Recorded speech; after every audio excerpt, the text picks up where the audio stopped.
Hi ihr Lieben, heute nähen wir zusammen das Hippie Trägerkleid Flowy. Das Schnittmuster und die PDF-Nähanleitung findet ihr in meinem Shop, den ich euch unten in der Infobox verlinke. Starten wir los. Make a Maut Sewing. Nähen mit der Maus. Das Hippie Trägerkleid Flowy ist ein wunderbar leichtes und weit fallendes Kleid für entspannte Tage. Durch seinen lockeren Schnitt fällt es besonders luftig und bequem. Perfekt für warme Sommertage, den Urlaub, in der Schwangerschaft oder einfach für einen lässigen Alltagslook. Das Kleid kann mit 2 verschiedenen Rückenausschnitten genäht werden, im sportlichen Razorback-Stil mit oder ohne kleinem Schlitz oder mit klassischem Rückenausschnitt. Optional kannst du Gürtelschlaufen nähen und das Kleid mit einem Gürtel oder Bändern tragen.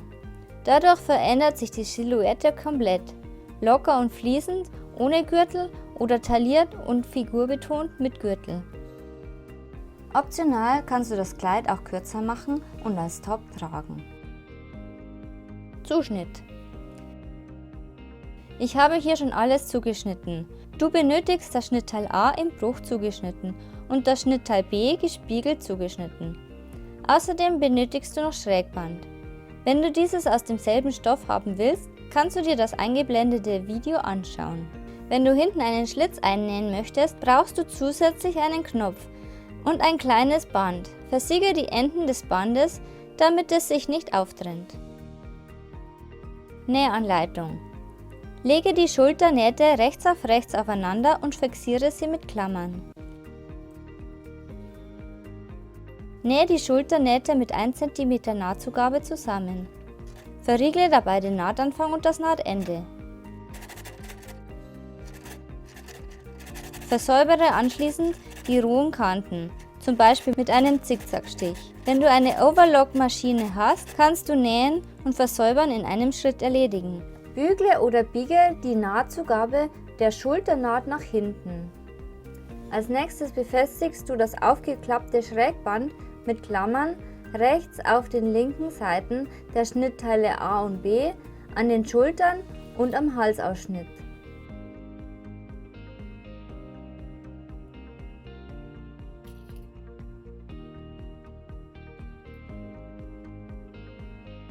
Nähe das Schrägband im ersten Knick des Schrägbandes fest und schneide das Schrägband am Ende ab. Verriegle auch hier wieder den Nahtanfang und das Nahtende.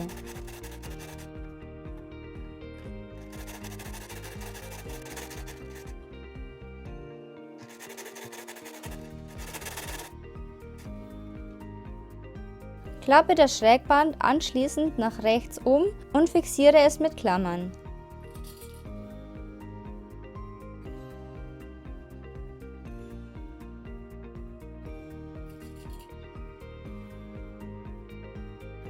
Steppe das Schrägband knappkantig fest. Achte darauf, dass die Naht von der Vorderseite nicht sichtbar hervorblitzt.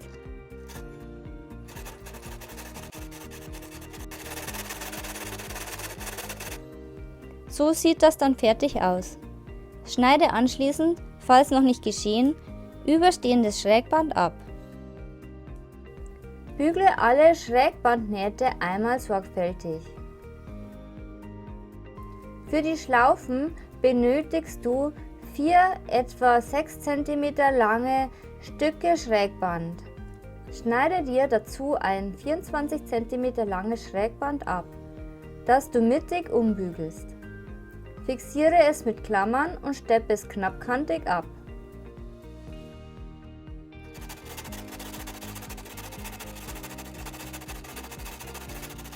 Teile es danach in 4 gleich große Teile.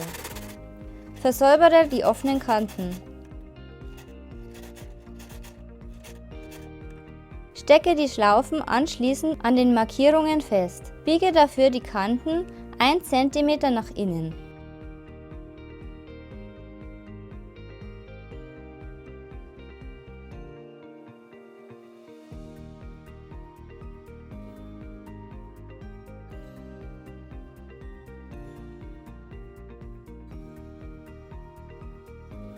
Nähe die Schlaufen knappkantig an.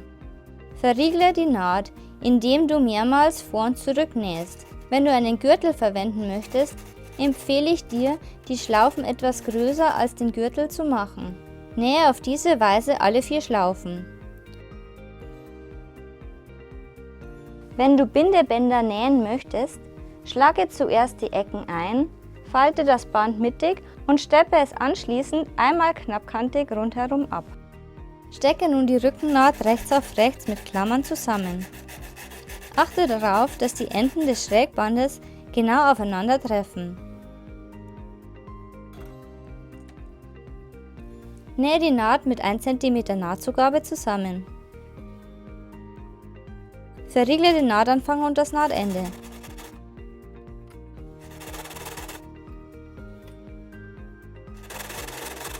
Versäubere anschließend die Nahtzugaben mit einem Zickzackstich oder der Overlock. Bügle die Naht flach.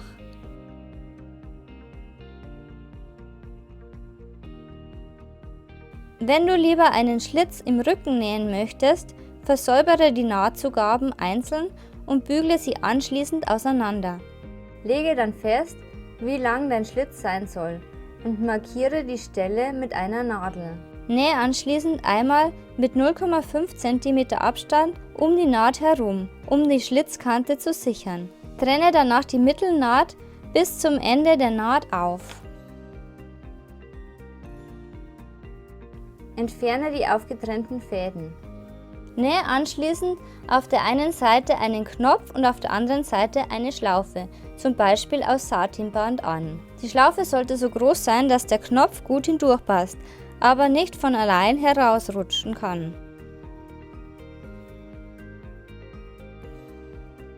Stecke nun die Seitennähte rechts auf rechts zusammen. Achte auch hier darauf, dass das Schrägband genau aufeinander trifft. Falls sich die Klammern an dieser Stelle schwer fixieren lassen, kannst du stattdessen eine Stecknadel verwenden.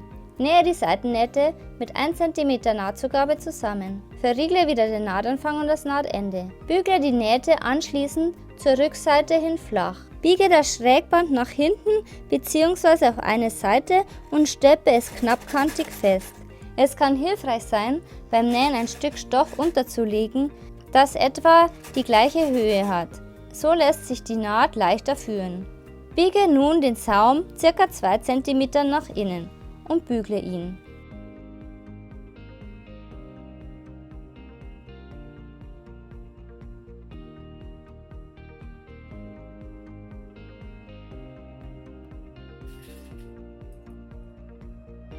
Fixiere ihn anschließend mit Klammern. Nähe den Saum einmal rundherum mit 2 cm Nahtzugabe fest.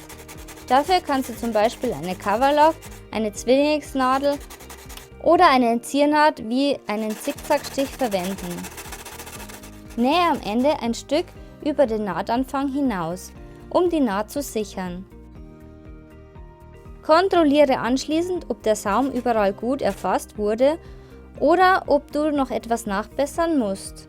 Zum Schluss bügelst du den Saum noch einmal sorgfältig. So würde es mit einer Zwillingsnadel aussehen.